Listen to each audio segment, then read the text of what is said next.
This is ZNS Total Sports, brought to you by Fourth Terrace Diagnostic Center.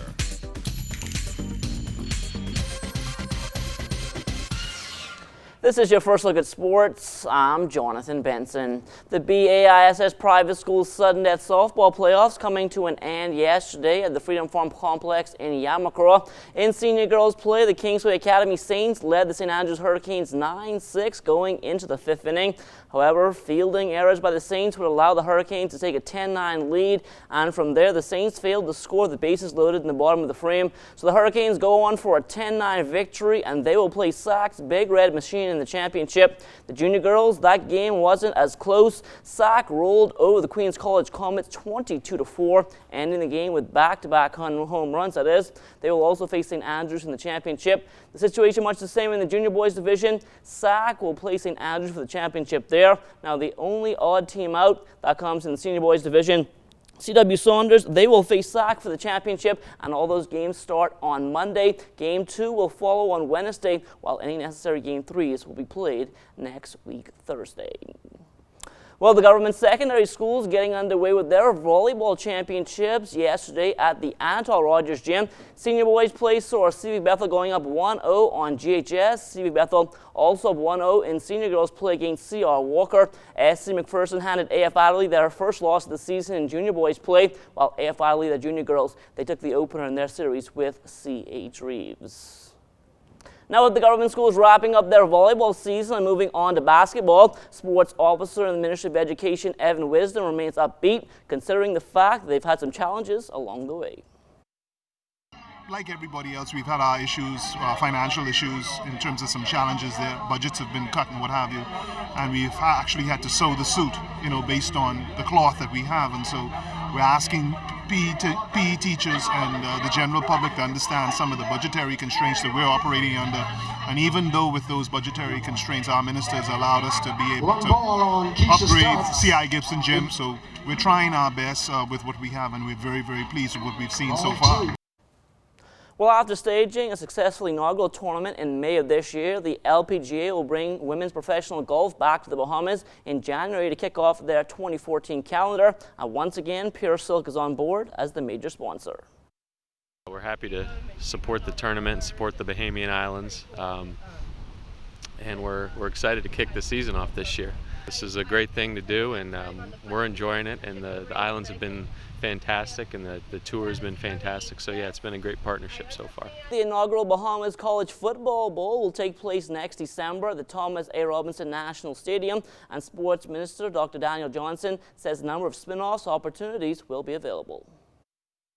There's a narrative that comes with sports that really engages transforming people's lives, and you get them when they're very young.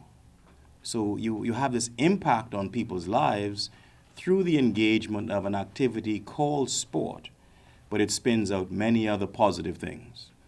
For us, we think as a country that we will be able to engage with the narrative of sport to open up our discussion in the context of national development as to what kind of country we want to be, what kind of young people do we want to create, what kind of future do we think we're going to have.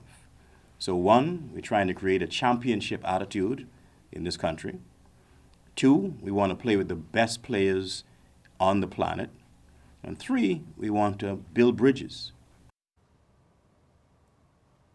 Well, national champs Driscoll Roll and Summit Lockhart will leave town next week Wednesday ahead of the Bowling World Cup, which starts the following Monday in Russia. Roll and Lockhart both spoke about what they've been doing to prepare. Practice, practice, practice. Making sure that my form and my technique is in order.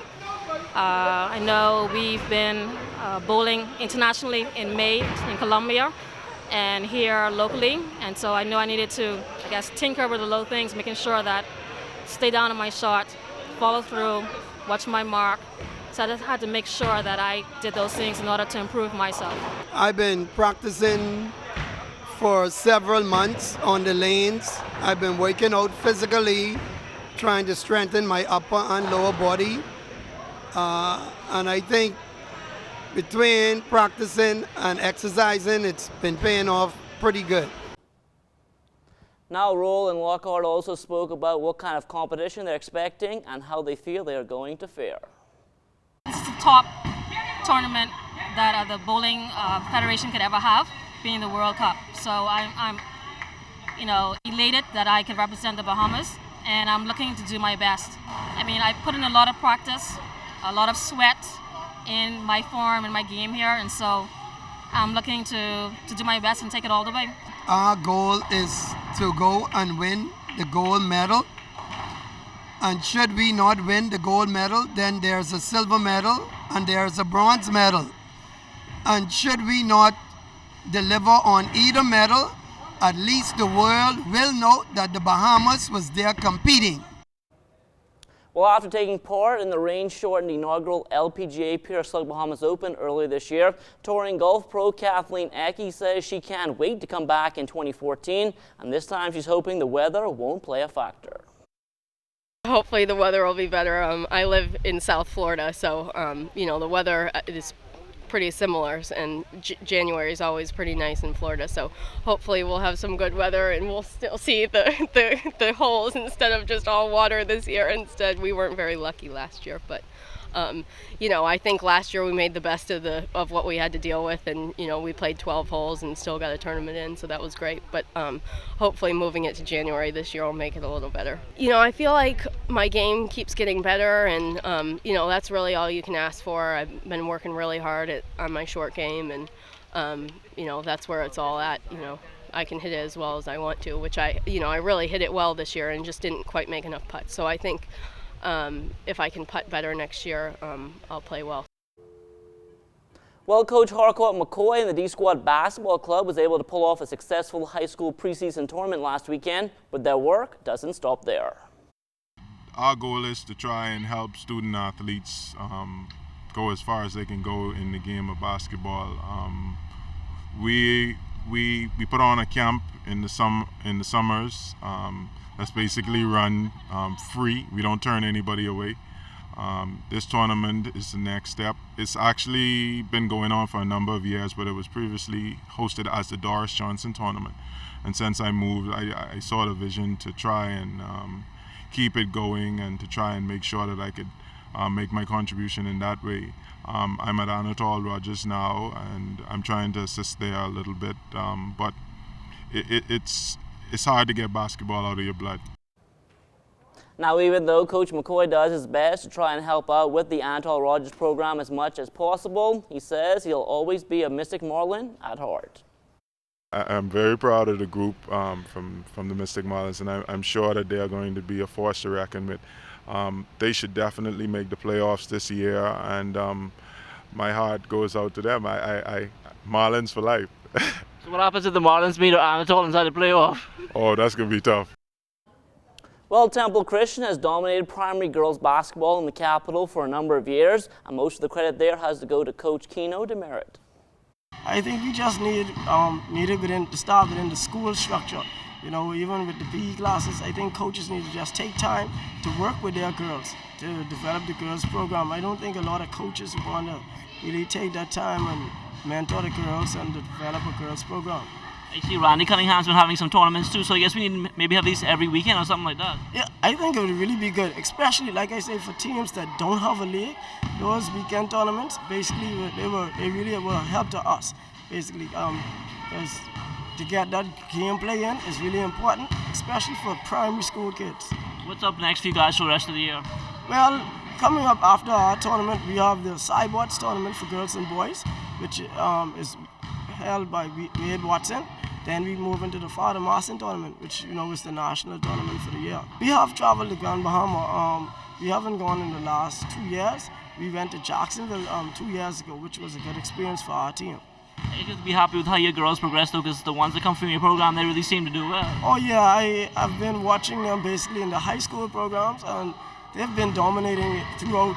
From once they left here, their program, they still were dominating. I think the team from St. Augustine's last year who won it all, they had about 10 girls that came from our program, and they really looked good.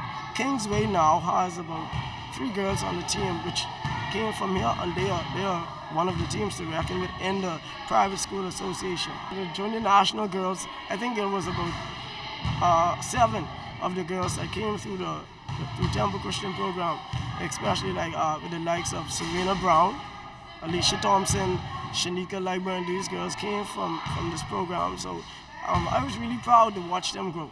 What do you think you do different? Like I said, I just think it's time. I just put in the extra time, the extra work. What I do with our teams is we try to keep them unified. We do a lot of things where we go to grow together. We do things, we go out, we hang out as a family, to try to keep that family orientation around, keep the family, the parents around, so we can try to bond and be as one.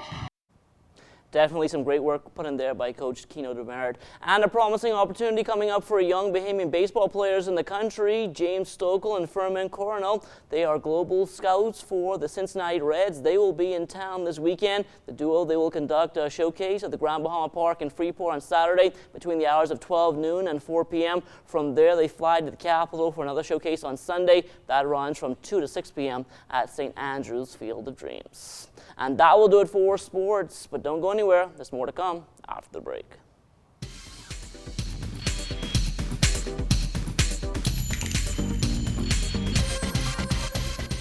This is ZNS Total Sports, brought to you by Fourth Terrace Diagnostic Center.